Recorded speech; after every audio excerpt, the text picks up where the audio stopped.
Well, the adventure of the copper beeches. To the man who loves art for its own sake, remarked Sherlock Holmes, tossing aside the advertisement sheet of the Daily Telegraph, it is frequently in its least important and lowliest manifestations that the keenest pleasure is to be derived.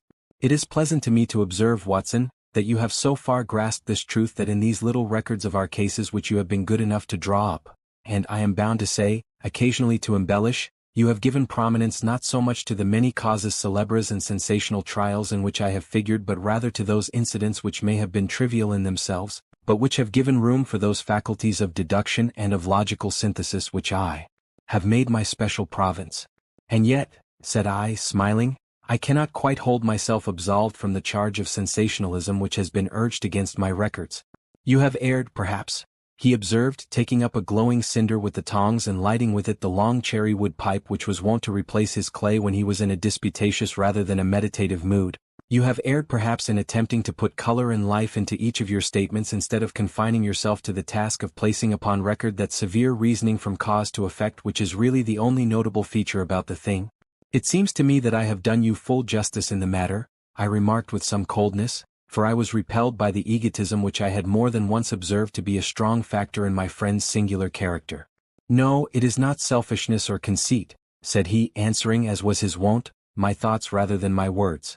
If I claim full justice for my art, it is because it is an impersonal thing, a thing beyond myself. Crime is common. Logic is rare. Therefore it is upon the logic rather than upon the crime that you should dwell. You have degraded what should have been a course of lectures into a series of tales. It was a cold morning of the early spring, and we sat after breakfast on either side of a cheery fire in the old room at Baker Street. A thick fog rolled down between the lines of dun-colored houses, and the opposing windows loomed like dark, shapeless blurs through the heavy yellow wreaths. Our gas was lit and shone on the white cloth and glimmer of china and metal, for the table had not been cleared yet. Sherlock Holmes had been silent all the morning, dipping continuously into the advertisement columns of a succession of papers until at last, having apparently given up his search, he had emerged in no very sweet temper to lecture me upon my literary shortcomings. At the same time, he remarked after a pause, during which he had sat puffing at his long pipe and gazing down into the fire, you can hardly be open to a charge of sensationalism, for out of these cases which you have been so kind as to interest yourself in, a fair proportion do not treat of crime in its legal sense at all. The small matter in which I endeavored to help the King of Bohemia, the singular experience of Miss Mary Sutherland, the problem connected with the man with the twisted lip, and the incident of the noble bachelor, were all matters which are outside the pale of the law. But in avoiding the sensational, I fear that you may have bordered on the trivial. The end may have been so, I answered, but the methods I hold to have been novel and of interest. Pshaw, my dear fellow, what do the public, the great unobservant public, who could hardly tell a weaver by his tooth or a compositor by his left thumb, care about the finer shades of analysis and deduction? But indeed if you are trivial I cannot blame you, for the days of the great cases are past. Man, or at least criminal man, has lost all enterprise and originality. As to my own little practice, it seems to be degenerating into an agency for recovering lost lead pencils and giving advice to young ladies from boarding schools. I think that I have touched bottom at last, however. This note I had this morning marks my 0 point, I fancy. Read it. He tossed a crumpled letter across to me. It was dated from Montague Place upon the preceding evening, and ran thus. Dear M.R. Holmes, I am very anxious to consult you as to whether I should or should not accept a situation which has been offered to me as governess. I shall call at 10:30 tomorrow if I do not inconvenience you. Yours faithfully, Violet Hunter. Do you know the young lady? I asked. Not I. It is 10:30 now. Yes, and I have no doubt that is her ring. It may turn out to be of more interest than you think. You remember that the affair of the blue carbuncle, which appeared to be a mere whim at first, developed into a serious investigation. It may be so in this case also. Well, let us hope so. But our doubts will very soon be solved, for here, unless I am much mistaken, is the person in question. As he spoke the door opened and a young lady entered the room. She was plainly but neatly dressed, with a bright, quick face, freckled like a plover's egg, and with the brisk manner of a woman who has had her own way to make in the world. You will excuse my troubling you, I am sure, said she as my companion rose to greet her, but I have had a very strange experience, and as I have no parents or relations of any sort from whom I could ask advice, I thought that perhaps you would be kind enough to tell me what I should do. Pray take a seat, Miss Hunter. I shall be happy to do anything that I can to serve you. I could see that Holmes was favorably impressed by the manner and speech of his new client. He looked her over in his searching fashion, and then composed himself, with his lids drooping and his fingertips together, to listen to her story. "I have been a governess for 5 years," said she, "in the family of Colonel Spence Monroe, but 2 months ago the Colonel received an appointment at Halifax, in Nova Scotia, and took his children over to America with him, so that I found myself without a situation. I advertised and I answered advertisements, but without success. At last the little money which I had saved began to run short, and I was at my wits' end as to what I should do.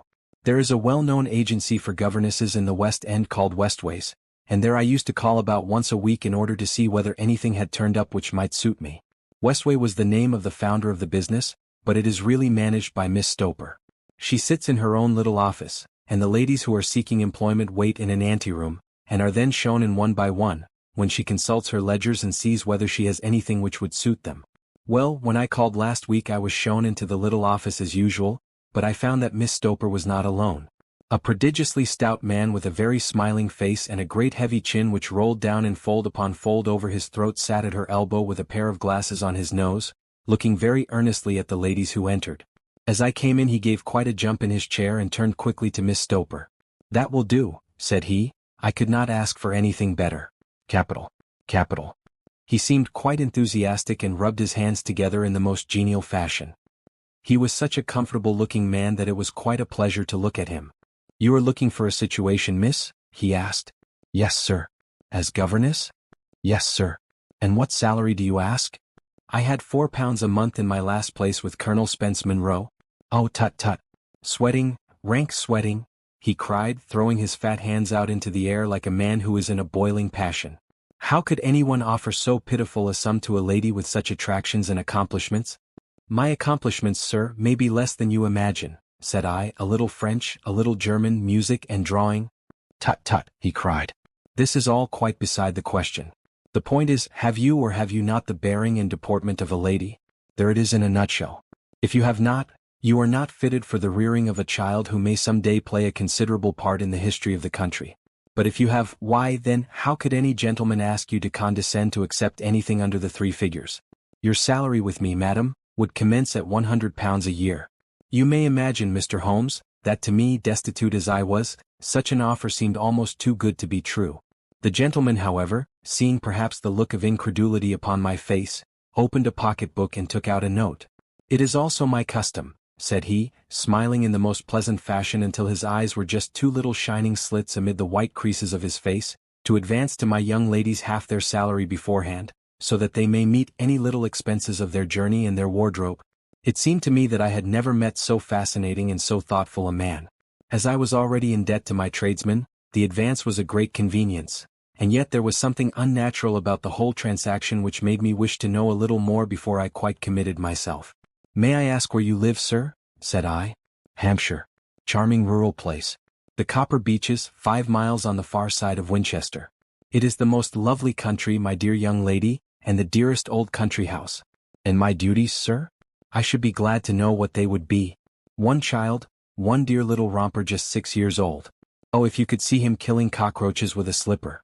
Smack, smack, smack. 3 gone before you could wink." He leaned back in his chair and laughed his eyes into his head again. I was a little startled at the nature of the child's amusement, but the father's laughter made me think that perhaps he was joking. "My sole duties, then," I asked, "are to take charge of a single child?"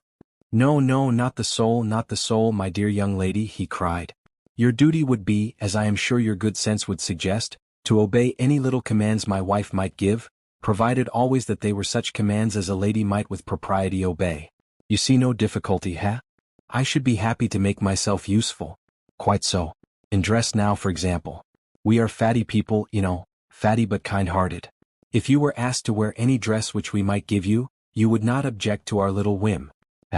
"No," said I, considerably astonished at his words. "Or to sit here or sit there, that would not be offensive to you?" "Oh no."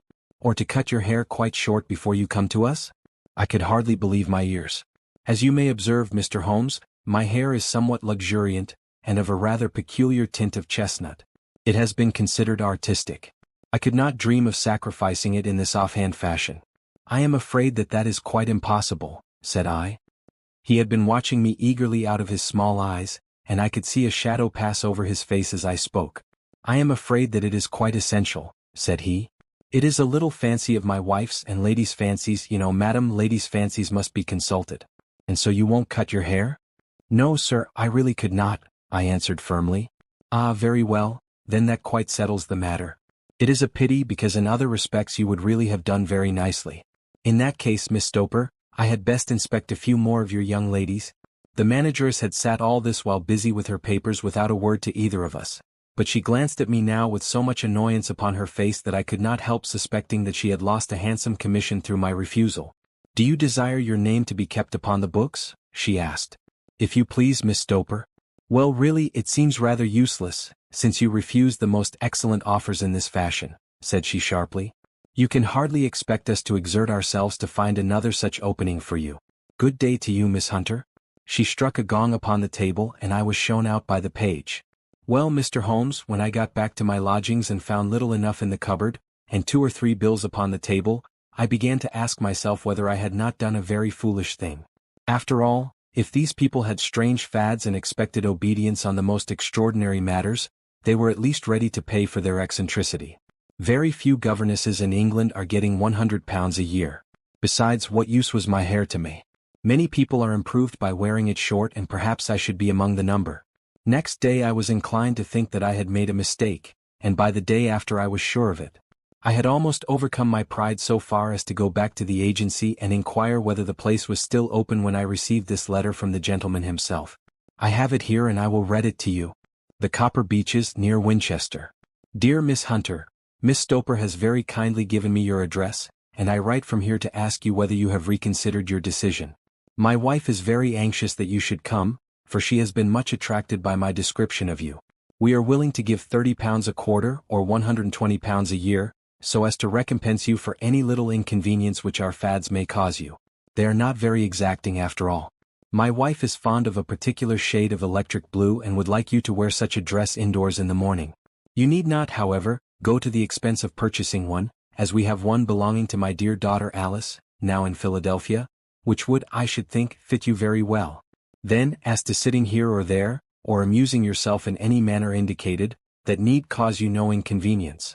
As regards your hair, it is no doubt a pity, especially as I could not help remarking its beauty during our short interview, but I am afraid that I must remain firm upon this point, and I only hope that the increased salary may recompense you for the loss. Your duties, as far as the child is concerned, are very light.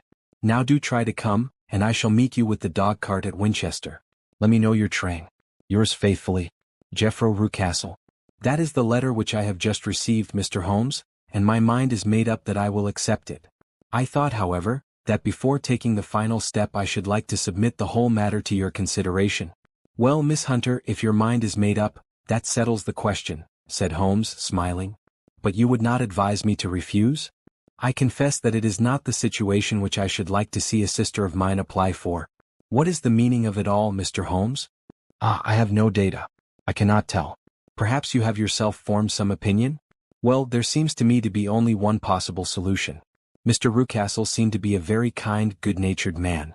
Is it not possible that his wife is a lunatic, that he desires to keep the matter quiet for fear she should be taken to an asylum, and that he humors her fancies in every way in order to prevent an outbreak? That is a possible solution. In fact, as matters stand, it is the most probable one. But in any case it does not seem to be a nice household for a young lady. But the money, Mr. Holmes, the money? Well, yes, of course the pay is good, too good. That is what makes me uneasy. Why should they give you £120 a year, when they could have their pick for £40? There must be some strong reason behind. I thought that if I told you the circumstances you would understand afterwards if I wanted your help. I should feel so much stronger if I felt that you were at the back of me. Oh, you may carry that feeling away with you. I assure you that your little problem promises to be the most interesting which has come my way for some months. There is something distinctly novel about some of the features. If you should find yourself in doubt or in danger. Danger? What danger do you foresee? Holmes shook his head gravely. It would cease to be a danger if we could define it, said he. But at any time, day or night, a telegram would bring me down to your help. That is enough. She rose briskly from her chair with the anxiety all swept from her face. I shall go down to Hampshire quite easy in my mind now. I shall write to Mr. Rucastle at once, sacrifice my poor hair tonight, and start for Winchester tomorrow. With a few grateful words to Holmes she bade us both good night and bustled off upon her way.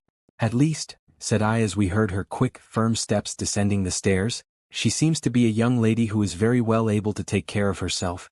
And she would need to be, said Holmes gravely. I am much mistaken if we do not hear from her before many days are past. It was not very long before my friend's prediction was fulfilled. A fortnight went by, during which I frequently found my thoughts turning in her direction and wondering what strange side alley of human experience this lonely woman had strayed into. The unusual salary, the curious conditions, the light duties, all pointed to something abnormal, though whether a fad or a plot, or whether the man were a philanthropist or a villain, it was quite beyond my powers to determine. As to Holmes, I observed that he sat frequently for half an hour on end, with knitted brows and an abstracted air, but he swept the matter away with a wave of his hand when I mentioned it.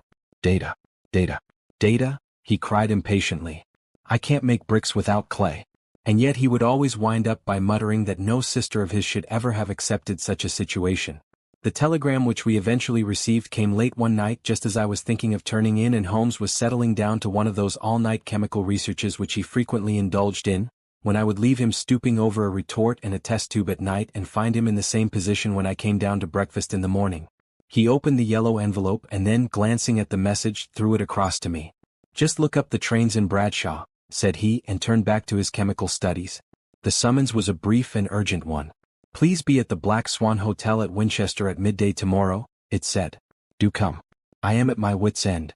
Hunter. Will you come with me? Asked Holmes, glancing up. I should wish to. Just look it up, then. There is a train at 9:30, said I, glancing over my Bradshaw. It is due at Winchester at 11:30. That will do very nicely. Then perhaps I had better postpone my analysis of the acetones, as we may need to be at our best in the morning. By 11 o'clock the next day we were well upon our way to the old English capital. Holmes had been buried in the morning papers all the way down, but after we had passed the Hampshire border he threw them down and began to admire the scenery. It was an ideal spring day, a light blue sky, flecked with little fleecy white clouds drifting across from west to east. The sun was shining very brightly, and yet there was an exhilarating nip in the air, which set an edge to a man's energy. All over the countryside, away to the rolling hills around Aldershot, the little red and grey roofs of the farmsteadings peeped out from amid the light green of the new foliage. Are they not fresh and beautiful? I cried with all the enthusiasm of a man fresh from the fogs of Baker Street. But Holmes shook his head gravely. Do you know, Watson, said he, that it is one of the curses of a mind with a turn like mine that I must look at everything with reference to my own special subject. You look at these scattered houses and you are impressed by their beauty. I look at them, and the only thought which comes to me is a feeling of their isolation and of the impunity with which crime may be committed there. Good heavens! I cried. Who would associate crime with these dear old homesteads? They always fill me with a certain horror. It is my belief, Watson, founded upon my experience, that the lowest and vilest alleys in London do not present a more dreadful record of sin than does the smiling and beautiful countryside. You horrify me. But the reason is very obvious. The pressure of public opinion can do in the town what the law cannot accomplish. There is no lane so vile that the scream of a tortured child, or the thud of a drunkard's blow, does not beget sympathy and indignation among the neighbors, and then the whole machinery of justice is ever so close that a word of complaint can set it going, and there is but a step between the crime and the dock. But look at these lonely houses, each in its own fields, filled for the most part with poor ignorant folk who know little of the law. Think of the deeds of hellish cruelty, the hidden wickedness which may go on year in year out in such places and none the wiser. Had this lady who appeals to us for help gone to live in Winchester, I should never have had a fear for her. It is the 5 miles of country which makes the danger. Still, it is clear that she is not personally threatened. No. If she can come to Winchester to meet us she can get away. Quite so. She has her freedom. What can be the matter then? Can you suggest no explanation? I have devised 7 separate explanations, each of which would cover the facts as far as we know them. But which of these is correct can only be determined by the fresh information which we shall no doubt find waiting for us. Well, there is the tower of the cathedral, and we shall soon learn all that Miss Hunter has to tell. The Black Swan is an inn of repute in the High Street, at no distance from the station, and there we found the young lady waiting for us. She had engaged a sitting room, and our lunch awaited us upon the table. I am so delighted that you have come, she said earnestly. It is so very kind of you both, but indeed I do not know what I should do. Your advice will be altogether invaluable to me. Pray tell us what has happened to you. I will do so, and I must be quick, for I have promised Mr. Rucastle to be back before 3. I got his leave to come into town this morning, though he little knew for what purpose. Let us have everything in its due order. Holmes thrust his long thin legs out towards the fire and composed himself to listen.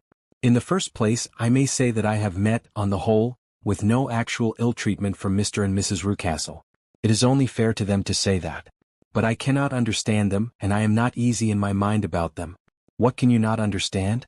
Their reasons for their conduct. But you shall have it all just as it occurred. When I came down, Mr. Rucastle met me here and drove me in his dog-cart to the Copper Beeches.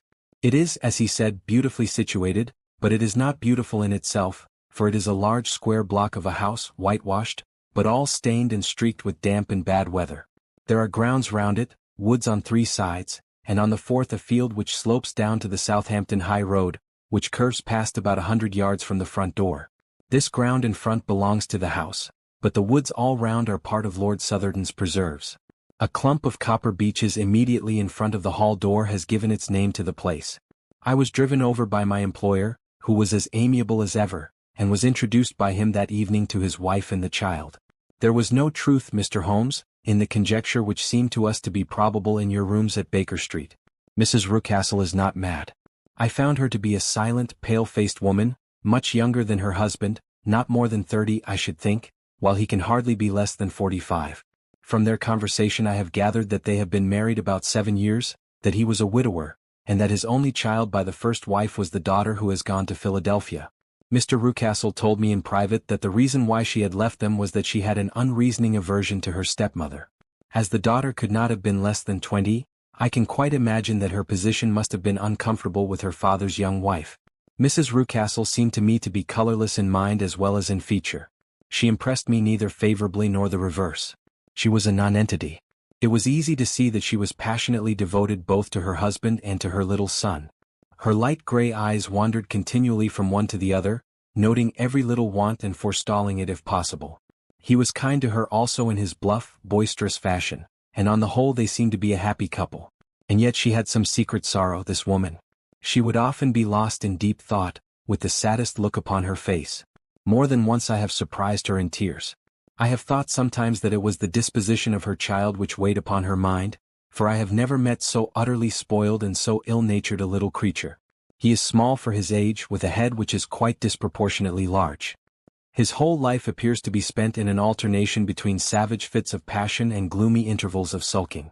Giving pain to any creature weaker than himself seems to be his one idea of amusement, and he shows quite remarkable talent in planning the capture of mice, little birds, and insects. But I would rather not talk about the creature, Mr. Holmes, and indeed, he has little to do with my story. I am glad of all details, remarked my friend, whether they seem to you to be relevant or not. I shall try not to miss anything of importance. The one unpleasant thing about the house, which struck me at once, was the appearance and conduct of the servants. There are only 2, a man and his wife. Toller, for that is his name, is a rough, uncouth man, with grizzled hair and whiskers and a perpetual smell of drink. Twice since I have been with them he has been quite drunk, and yet Mr. Rucastle seemed to take no notice of it. His wife is a very tall and strong woman with a sour face, as silent as Mrs. Rucastle and much less amiable. They are a most unpleasant couple, but fortunately I spend most of my time in the nursery and my own room, which are next to each other in one corner of the building. For 2 days after my arrival at the Copper Beeches my life was very quiet. On the 3rd, Mrs. Rucastle came down just after breakfast and whispered something to her husband. "Oh yes," said he, turning to me, "we are very much obliged to you, Miss Hunter, for falling in with our whims so far as to cut your hair. I assure you that it has not detracted in the tiniest iota from your appearance. We shall now see how the electric blue dress will become you. You will find it laid out upon the bed in your room, and if you would be so good as to put it on we should both be extremely obliged."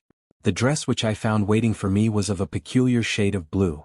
It was of excellent material, a sort of beige, but it bore unmistakable signs of having been worn before.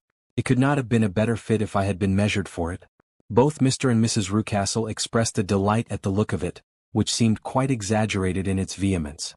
They were waiting for me in the drawing-room, which is a very large room, stretching along the entire front of the house, with 3 long windows reaching down to the floor. A chair had been placed close to the central window with its back turned towards it. In this I was asked to sit, and then Mr. Rucastle, walking up and down on the other side of the room, began to tell me a series of the funniest stories that I have ever listened to. You cannot imagine how comical he was, and I laughed until I was quite weary. Mrs. Rucastle, however, who has evidently no sense of humor, never so much as smiled, but sat with her hands in her lap, and a sad, anxious look upon her face. After an hour or so, Mr. Rucastle suddenly remarked that it was time to commence the duties of the day, and that I might change my dress and go to little Edward in the nursery. 2 days later this same performance was gone through under exactly similar circumstances. Again I changed my dress, again I sat in the window, and again I laughed very heartily at the funny stories of which my employer had an immense repertoire, and which he told inimitably. Then he handed me a yellow-backed novel, and moving my chair a little sideways, that my own shadow might not fall upon the page, he begged me to read aloud to him. I read for about 10 minutes, beginning in the heart of a chapter, and then suddenly, in the middle of a sentence, he ordered me to cease and to change my dress. You can easily imagine, Mr. Holmes, how curious I became as to what the meaning of this extraordinary performance could possibly be.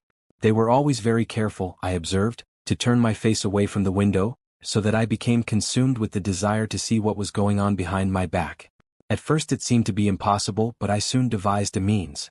My hand mirror had been broken, so a happy thought seized me, and I concealed a piece of the glass in my handkerchief.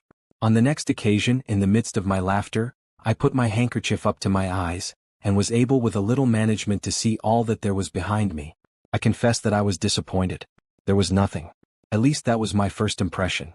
At the second glance, however, I perceived that there was a man standing in the Southampton Road, a small bearded man in a grey suit, who seemed to be looking in my direction.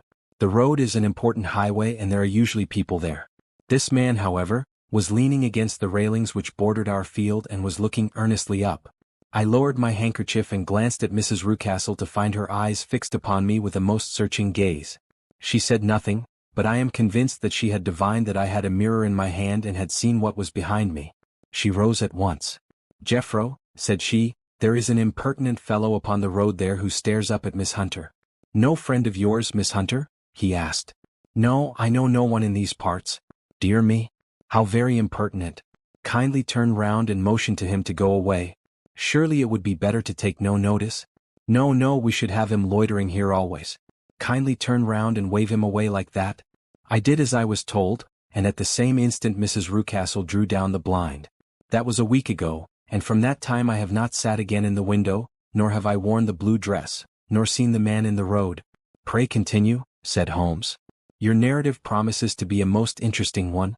You will find it rather disconnected, I fear, and there may prove to be little relation between the different incidents of which I speak. On the very first day that I was at the Copper Beeches, Mr. Rucastle took me to a small outhouse which stands near the kitchen door. As we approached it I heard the sharp rattling of a chain, and the sound as of a large animal moving about.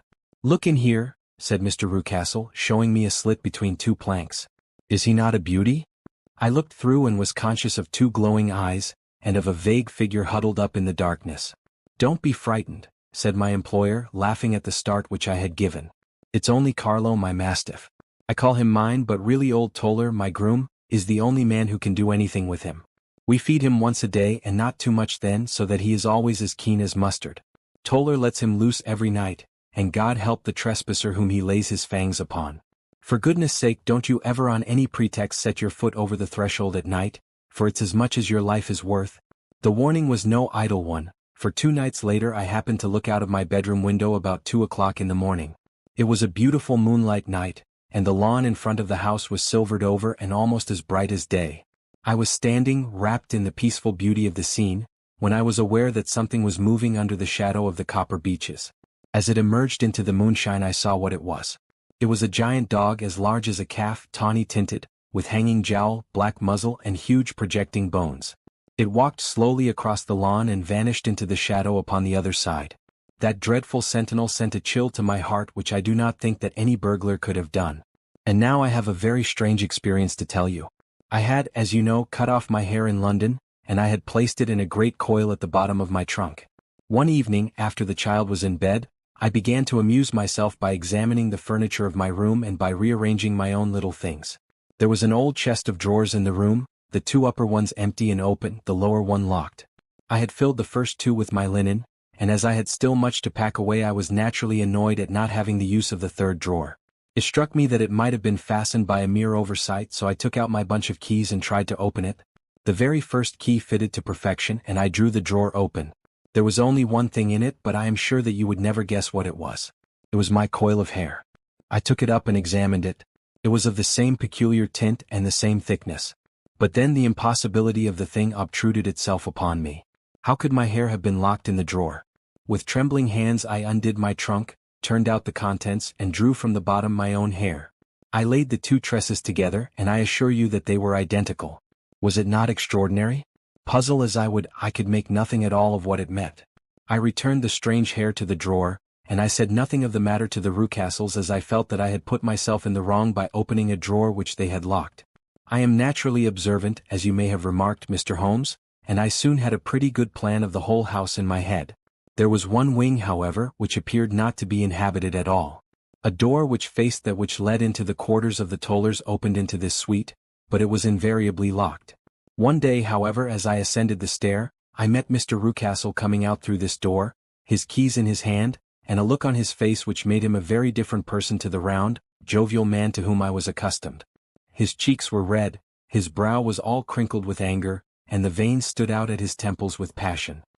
He locked the door and hurried past me without a word or a look. This aroused my curiosity, so when I went out for a walk in the grounds with my charge, I strolled round to the side from which I could see the windows of this part of the house. There were 4 of them in a row, 3 of which were simply dirty while the 4th was shuttered up. They were evidently all deserted. As I strolled up and down, glancing at them occasionally, Mr. Rucastle came out to me, looking as merry and jovial as ever. "Ah," said he, "you must not think me rude if I passed you without a word, my dear young lady. I was preoccupied with business matters." I assured him that I was not offended. "By the way," said I, "you seem to have quite a suite of spare rooms up there, and one of them has the shutters up." He looked surprised and, as it seemed to me, a little startled at my remark. "Photography is one of my hobbies," said he. "I have made my dark room up there. But dear me, what an observant young lady we have come upon. Who would have believed it? Who would have ever believed it?" He spoke in a jesting tone, but there was no jest in his eyes as he looked at me. I read suspicion there and annoyance, but no jest.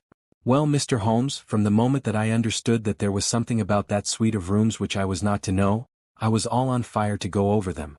It was not mere curiosity, though I have my share of that. It was more a feeling of duty, a feeling that some good might come from my penetrating to this place. They talk of woman's instinct. Perhaps it was woman's instinct which gave me that feeling. At any rate, it was there, and I was keenly on the lookout for any chance to pass the forbidden door. It was only yesterday that the chance came. I may tell you that, besides Mr. Rucastle, both Toller and his wife find something to do in these deserted rooms, and I once saw him carrying a large black linen bag with him through the door.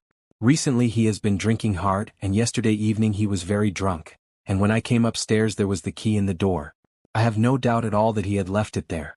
Mr. and Mrs. Rucastle were both downstairs, and the child was with them, so that I had an admirable opportunity.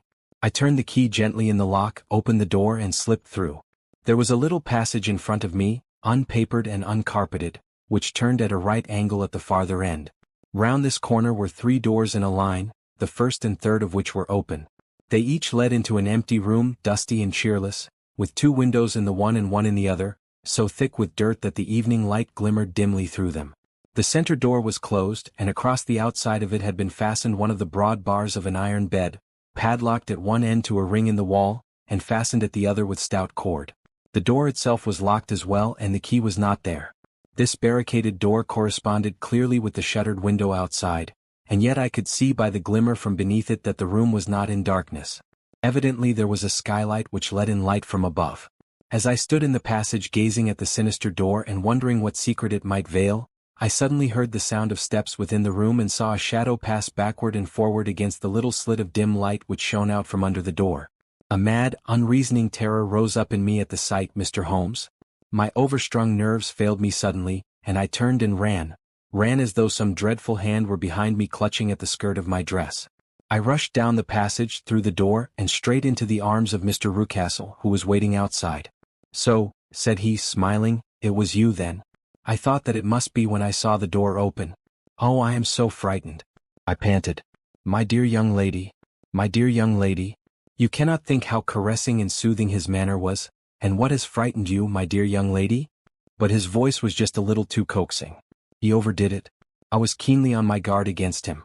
I was foolish enough to go into the empty wing, I answered.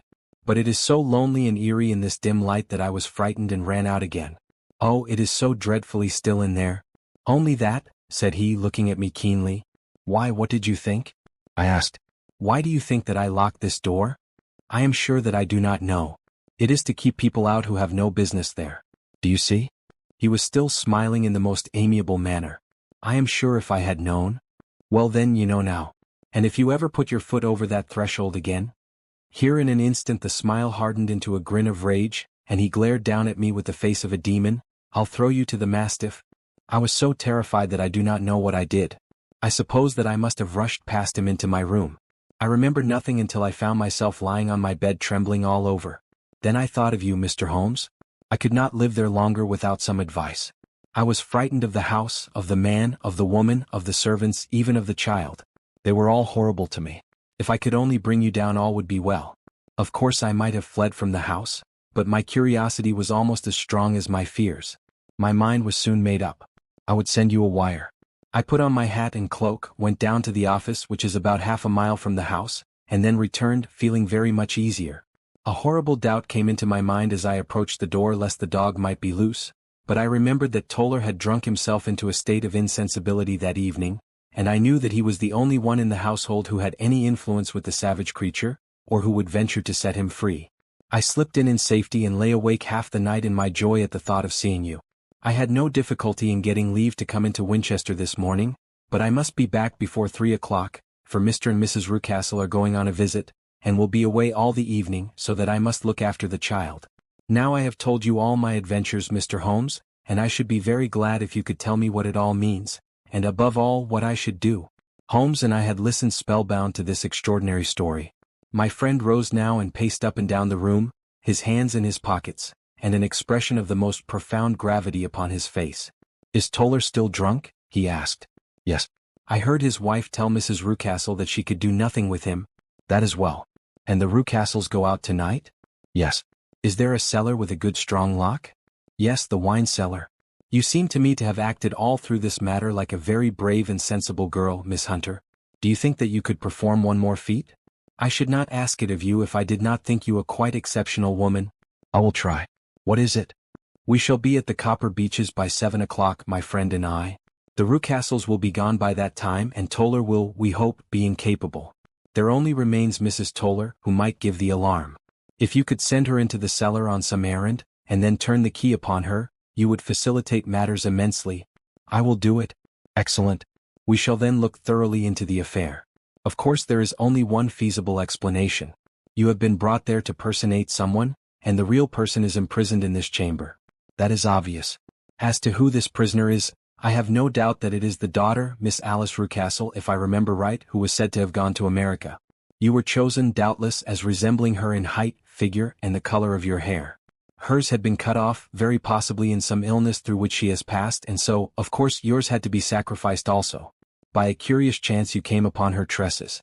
The man in the road was undoubtedly some friend of hers, possibly her fiancé, and no doubt, as you wore the girl's dress and were so like her, he was convinced from your laughter, whenever he saw you, and afterwards from your gesture, that Miss Rucastle was perfectly happy, and that she no longer desired his attentions. The dog is let loose at night to prevent him from endeavoring to communicate with her. So much is fairly clear. The most serious point in the case is the disposition of the child. What on earth has that to do with it? I ejaculated. My dear Watson, you as a medical man are continually gaining light as to the tendencies of a child by the study of the parents. Don't you see that the converse is equally valid? I have frequently gained my first real insight into the character of parents by studying their children. This child's disposition is abnormally cruel, merely for cruelty's sake, and whether he derives this from his smiling father, as I should suspect, or from his mother, it bodes evil for the poor girl who is in their power. I am sure that you are right, Mr. Holmes, cried our client. 1,000 things come back to me which make me certain that you have hit it. Oh, let us lose not an instant in bringing help to this poor creature.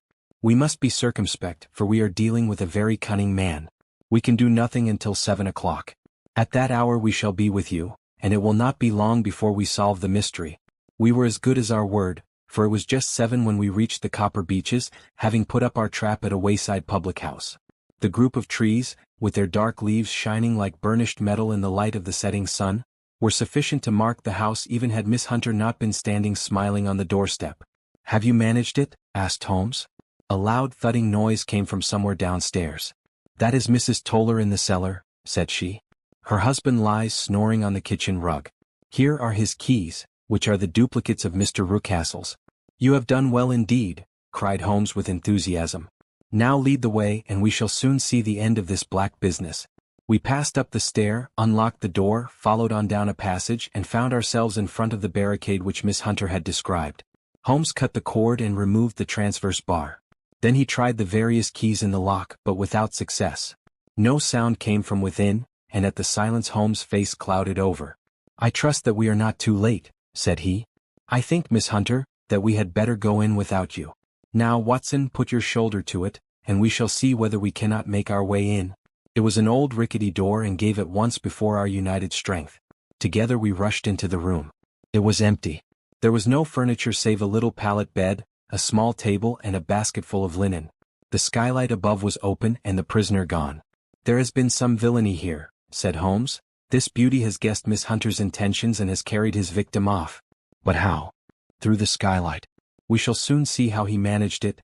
He swung himself up onto the roof. "Ah yes," he cried. "Here's the end of a long light ladder against the eaves. That is how he did it." "But it is impossible," said Miss Hunter. "The ladder was not there when the Rucastles went away. He has come back and done it. I tell you that he is a clever and dangerous man. I should not be very much surprised if this were he whose step I hear now upon the stair. I think, Watson, that it would be as well for you to have your pistol ready." The words were hardly out of his mouth before a man appeared at the door of the room, a very fat and burly man, with a heavy stick in his hand. Miss Hunter screamed and shrunk against the wall at the sight of him, but Sherlock Holmes sprang forward and confronted him. "You villain," said he, "where's your daughter?" The fat man cast his eyes round, and then up at the open skylight.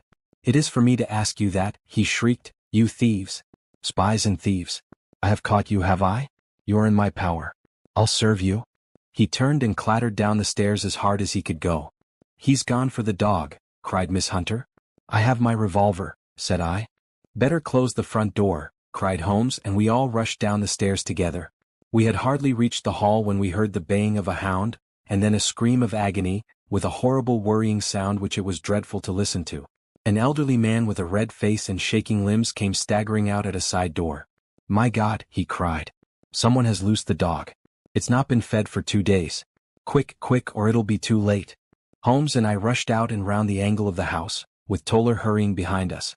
There was the huge famished brute, its black muzzle buried in Rucastle's throat, while he writhed and screamed upon the ground.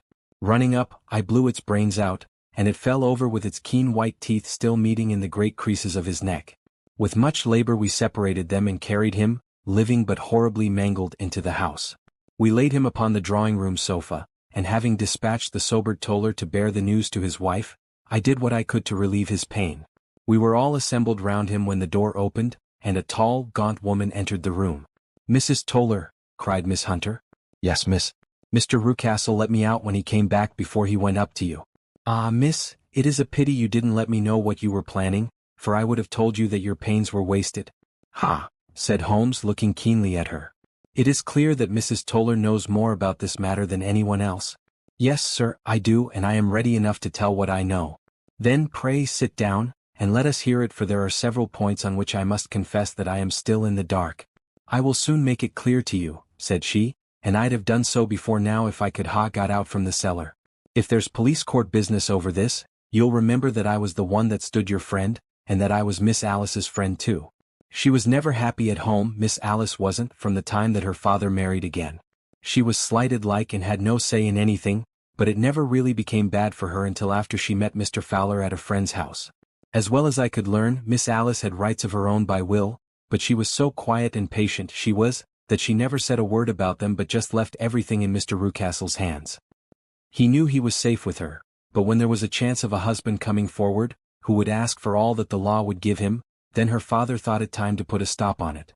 He wanted her to sign a paper so that whether she married or not, he could use her money. When she wouldn't do it, he kept on worrying her until she got brain fever, and for 6 weeks was at death's door. Then she got better at last, all worn to a shadow and with her beautiful hair cut off. But that didn't make no change in her young man, and he stuck to her as true as man could be. "Ah," said Holmes, "I think that what you have been good enough to tell us makes the matter fairly clear, and that I can deduce all that remains. Mr. Rucastle then, I presume, took to this system of imprisonment?" "Yes, sir." "And brought Miss Hunter down from London in order to get rid of the disagreeable persistence of Mr. Fowler?" "That was it, sir. But Mr. Fowler, being a persevering man, as a good seaman should be, blockaded the house, and having met you succeeded by certain arguments, metallic or otherwise, in convincing you that your interests were the same as his." "Mr. Fowler was a very kind-spoken, free-handed gentleman," said Mrs. Toller serenely.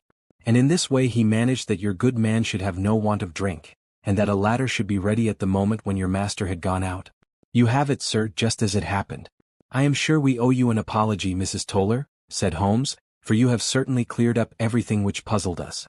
And here comes the country surgeon and Mrs. Rucastle, so I think, Watson, that we had best escort Miss Hunter back to Winchester, as it seems to me that our locus standi now is rather a questionable one." And thus was solved the mystery of the sinister house with the copper beeches in front of the door. Mr. Rucastle survived, but was always a broken man, kept alive solely through the care of his devoted wife. They still live with their old servants, who probably know so much of Rucastle's past life that he finds it difficult to part from them. Mr. Fowler and Miss Rucastle were married, by special license, in Southampton the day after their flight, and he is now the holder of a government appointment in the island of Mauritius. As to Miss Violet Hunter, my friend Holmes, rather to my disappointment, manifested no further interest in her when once she had ceased to be the center of one of his problems, and she is now the head of a private school at Walsall, where I believe that she has met with considerable success.